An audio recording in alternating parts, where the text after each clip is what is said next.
Obrigações tributárias é o assunto da aula de hoje. Nós vamos falar então a respeito da relação jurídica que existe para que uma obrigação tributária possa ocorrer. De início, é importante você ficar atento, porque nós já tratamos de alguns pontos a respeito da obrigação tributária em outras aulas, quando, por exemplo, nós falamos da regra matriz de incidência tributária. Então, fique à vontade de assistir as outras aulas. E eu aproveito para pedir que você, se estiver gostando desse conteúdo, nos siga aqui no nosso canal, se inscreva nele e, por favor, ative os sininhos para você receber notificações, deixe os seus comentários para que a gente possa interagir e eu fique sabendo se essas aulas estão sendo proveitosas para você. Mas, dando sequência, a obrigação tributária, ela decorre do fato do direito tributário ser uma ciência de ordem eminentemente obrigacional, porque para que haja a incidência de um tributo, é necessário que exista uma relação jurídica obrigacional. Veja bem, para que um tributo possa ser cobrado, ou uma multa, é necessário que haja uma previsão na lei de uma hipótese de incidência do tributo.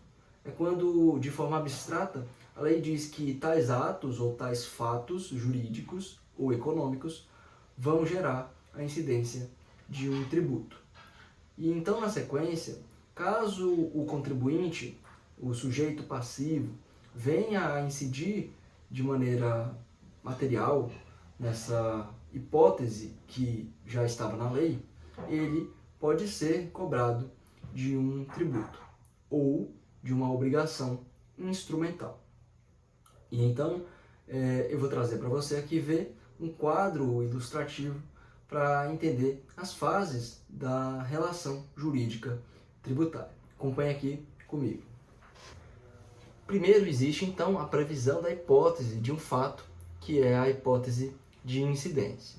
Na sequência, observe que a consequência da hipótese de incidência também está prevista na lei.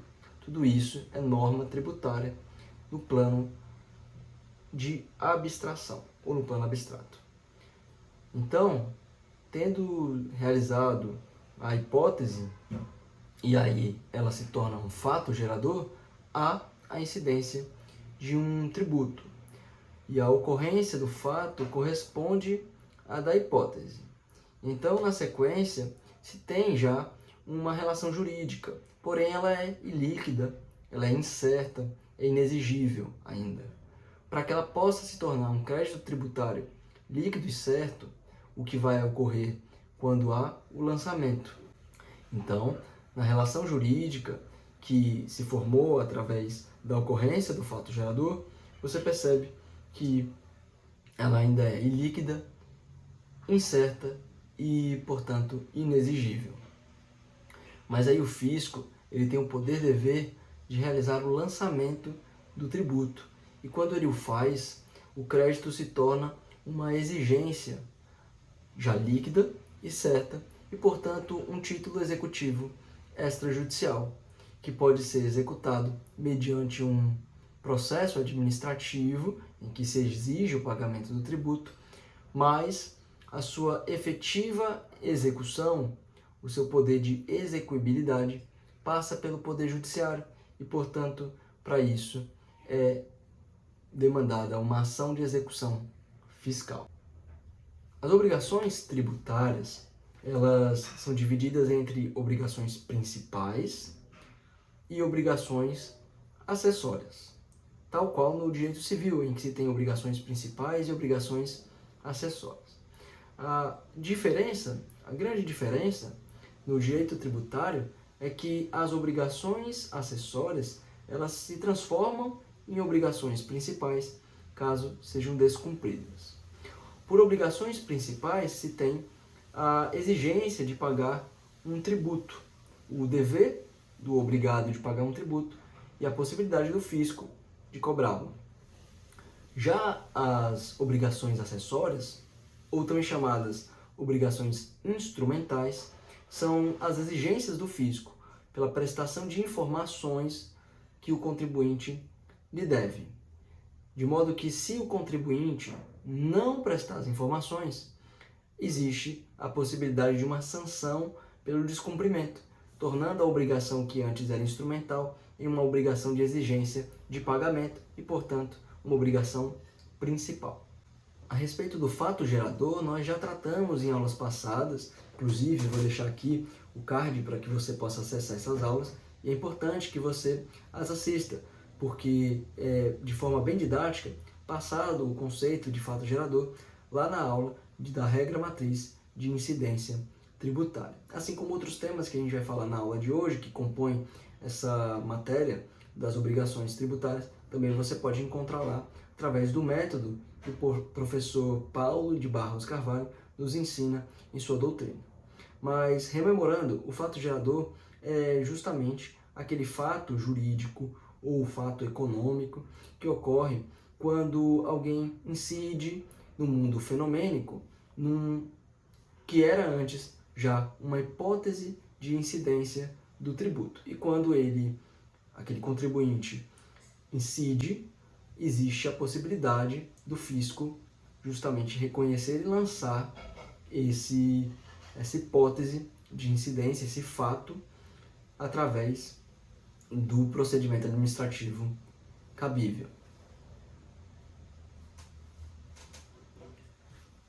O fato gerador se divide em situação jurídica ou situação econômica. Então, a situação jurídica é justamente um conceito já existente no direito que é levado em consideração para que um determinado tributo possa incidir caso haja a realização dessa situação jurídica. É o exemplo, uma propriedade. Aquele que detém propriedade pode ser cobrado. No caso da propriedade imóvel, pode ter cobrado o IPTU, Imposto sobre Propriedade Territorial Urbana. Já a situação econômica se dá por um conceito da economia, como, por exemplo, é o caso da renda.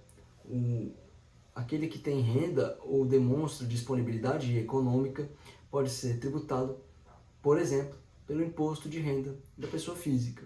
Mas um ponto sobre fato gerador que é importantíssimo é o fato de que, diferente das obrigações civis, em que é necessário o objeto ilícito, o agente capaz, no caso do tributário, não é exigido.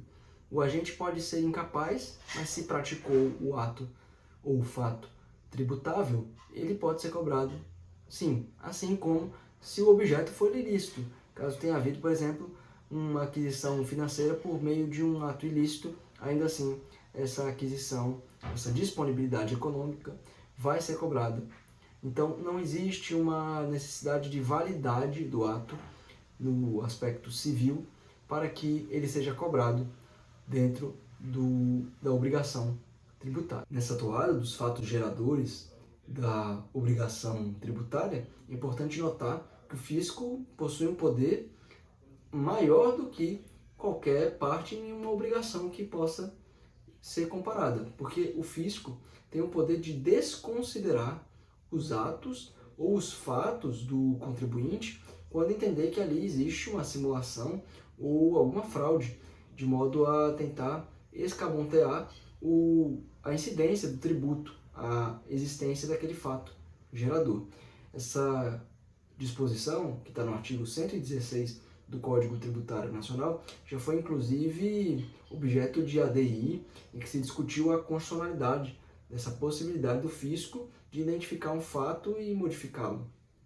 Porque, segundo a Confederação Nacional do Comércio, que foi quem arguiu a inconstitucionalidade através da ADI, o fisco estaria tendo o poder de não só tributar, mas também de legislar sobre o fato gerador do tributo, adequando algum ato, algum fato a uma hipótese de incidência não existente na norma. Mas não é bem isso que entendeu o STF. O STF declarou que é constitucional a norma anti-elisiva, que seria exatamente essa em que o fisco tem esse poder de desconsiderar atos e fatos, mas deixou claro que isso pode ocorrer apenas quando identificado uma fraude ou uma tentativa de simular um fato para que ele não se torne um fato gerador de uma obrigação tributária. Nesses casos, pode ser desconsiderado. Mas quando o contribuinte realiza um planejamento tributário de forma lícita para desviar sua operação da incidência de algum fato gerador de tributo, aí o fisco tem que aceitar a inteligência do contribuinte, a expertise de fazer uso da lei da melhor maneira possível para redução dos seus tributos e não pode o desconsiderar. É considerado, então, a partir disso, um planejamento tributário lícito. A obrigação tributária também tem seus sujeitos, o passivo e o sujeito ativo. O sujeito ativo da obrigação tributária é o fisco, que pode cobrar tributos e também pode legislar sobre tributação. Ele pode, eventualmente, excepcionalmente, realizar a delegação de um poder-dever de ordem tributária, como é o caso das autarquias, que são entes públicos que podem cobrar contribuições sociais. E também nos casos dos cartórios, que são entes privados, delegatários, que exercem atividades públicas e, portanto, podem cobrar emolumentos, taxas para o exercício desses serviços públicos. O sujeito passivo da obrigação tributária é aquele que deve obediência ao fisco e que, portanto, vai pagar tributo, prestar informações ou então vai arcar com as consequências de não cumprir esse dever de informar e de pagar. Existem também os responsáveis tributários, que são aqueles que, embora não sejam sujeitos passivos porque realizaram o fato gerador, se relacionam com o fato gerador ou então, por expressa previsão legal, devem se responsabilizar pela arrecadação e o cumprimento das obrigações tributárias. Por fim, existe o domicílio tributário, que é o local que o próprio contribuinte elege para ter suas relações com o fisco. E quando não é eleito o local pelo próprio contribuinte, o fisco pode cobrar mediante as seguintes regras. Quanto à pessoa natural, a sua residência habitual, ou, sendo essa incerta ou desconhecida, o centro habitual de sua atividade. Quanto às pessoas jurídicas de direito privado ou às firmas individuais, o lugar de sua sede, ou em relação aos atos ou fatos que derem origem à obrigação, o de cada estabelecimento. Quanto às pessoas jurídicas de direito público, qualquer das suas repartições no território da entidade tributante. Isso porque a entidade tributante não pode ficar à mercê da negligência do sujeito passivo em indicar seu domicílio preferido. Essas são as características da obrigação tributária, que você vê tem suas particularidades em relação às obrigações civis, também tem semelhanças, mas é bem particular.